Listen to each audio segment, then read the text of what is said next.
Pakar sastra Britania Raya C.S. Lewis mengatakan, Anda tidak dapat mengubah awal, tetapi Anda dapat memulai di mana Anda berada dan mengubah akhirnya.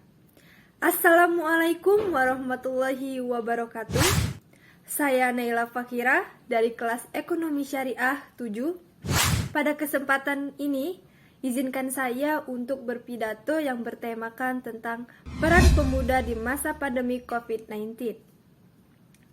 Pada 2 Maret tahun 2020, di portal Informasi Indonesia mengumumkan bahwa 2 warga negara Indonesia telah terkena COVID-19.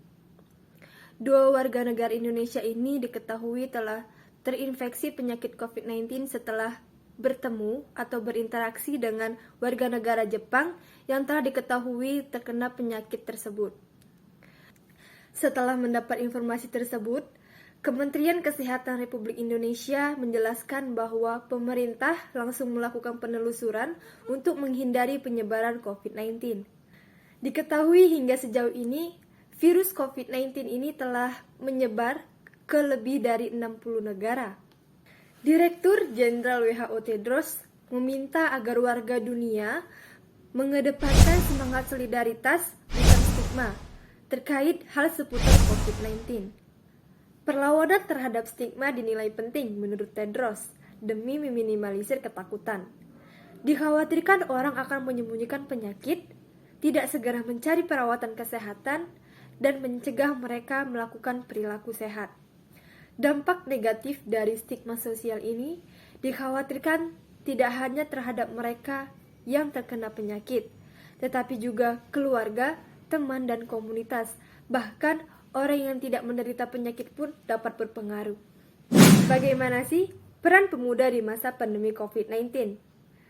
Wakil Menteri Kesehatan Republik Indonesia Dante Saxono mengatakan bahwa anak-anak muda di Indonesia membawa implikasi dan perubahan yang cukup besar dalam penanganan COVID-19. Salah satunya sebagai role model untuk agent of change, di mana anak-anak muda ini ikut peran serta dalam melakukan berbagai kegiatan yang berhubungan dengan 3M, memakai masker, mencuci tangan, dan menjaga jarak.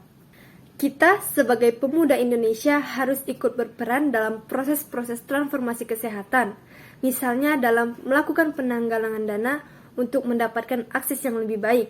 Contohnya penanggalangan dana untuk obat-obatan, penanggalangan dana untuk tabung oksigen, konsentrator, dan masih banyak lagi. Selain itu, kita pemuda Indonesia juga bisa memberikan edukasi perubahan perilaku atau membantu peningkatan literasi atau numerasi untuk masyarakat sekitar.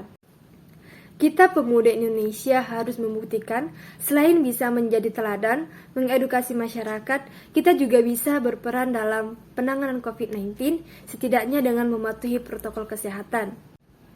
Setiap orang adalah pahlawan dengan caranya masing-masing. Tetap semangat dan jaga kesehatan. Saya Naila Fakira, terima kasih. Wabillahi taufiq wal hidayah. Wassalamualaikum warahmatullahi wabarakatuh.